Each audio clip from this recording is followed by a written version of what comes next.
Back home now, and heavy rainfall is easing across Queensland after days of heavy rain and flooding. Outback areas have been among those hit hard by the deluge. Evacuations have been taking place in the Quilpie Shire in the state's west. I spoke to Mayor Ben Hall a short time ago. Ben, thanks very much for joining us. I take it it's been a pretty difficult couple of days for you and your community.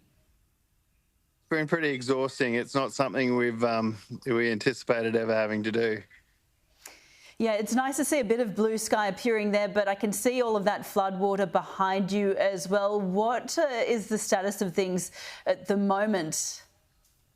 We're starting to see the water recede a bit, which is great. It is holding relatively steady, but we are starting to see it recede up in the headwater, which was fantastic. We had a community up there of Adavale, which was evacuated there on Thursday, and that was, that was pretty harrowing time. So we're grateful to see the water receding up there, and we've had our first visuals of that community. So that's been good. Tell us a little bit more about the evacuations that have been taking place and the rescues as well. It does seem that people were stranded. How did they get out? We had a helicopter lift them out, and it was quite a logistical thing because we had 27 people out of that community to lift out, and they had to be taken out one at a time and then put in another location and then lifted out of there as 9 at a time out of larger helicopters. So yeah, it was pretty harrowing time for those people, and no one really expected it to happen. So yeah, it comes as a surprise.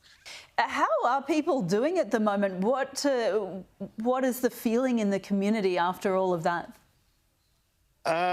Initially, people were very relieved to be rescued, of course, and then we see that transcend into just gratefulness and gratitude, and then as it starts to sink in, people are getting a little more sad each day. We're on our second day after the recovery of them now, and so yeah, it's starting to set in just what they're missing, what they've left behind, and that they're probably not returning to what they remember they left.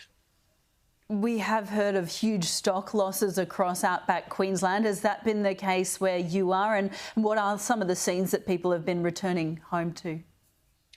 Yeah, we haven't had anyone to return home yet, but yeah, the stock losses are going to be extraordinary. We have not seen a flood like this since '63.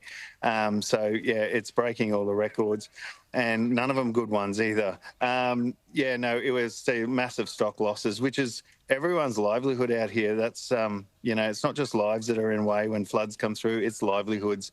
And every single person in every single town generates their income in these regions, comes from agriculture. So this is going to be a huge setback for our communities and our farmers. I mean, people have got bills to pay. It's going to be extraordinary. Recovery out of this is going to be a long time. Yeah. You mentioned the lack of weather radar made this event really unpredictable. How concerning is that to you, and what would you like to see done about it? We would love to, and we have been advocating for a radar here for about 15 years.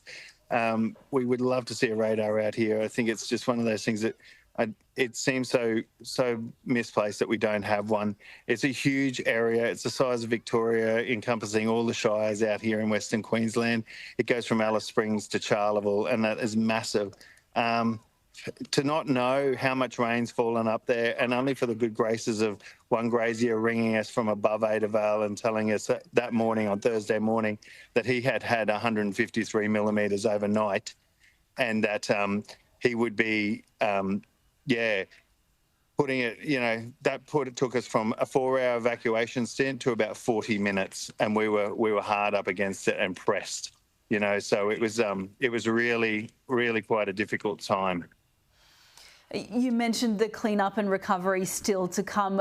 How long do you think that will take? What are people facing in the perhaps months ahead? Yeah, the recovery is going to be a long, slow process. We're going to do everything we can to try and get people the support and help they need. But yeah, it's going to be amazing recovery. People are resilient, but this is really, really going to test them now. So yeah, livestock are pretty much a very slow thing to replace. There's generations of people have gone into breeding what people have had on the ground, and to see it all swept away in 24 hours is absolutely devastating. So people, yeah, the recovery is long and slow. So, yeah, it's going to be very difficult. Yeah, well, we do wish you all the best. Thank you so much for taking the time to speak with us today. No, I appreciate it, and appreciate all the support that we've received. The state has been fantastic. The feds, everyone's been really good. So, and the community, they're staying strong, and they're really quite, you know, their spirits are still up. So it's great. And yeah, we'll battle through. As I say, the rain will soften the country, but it won't soften the people out here. They're tough. They sure are. All right. Thank you so much again. No worries. Thanks for that.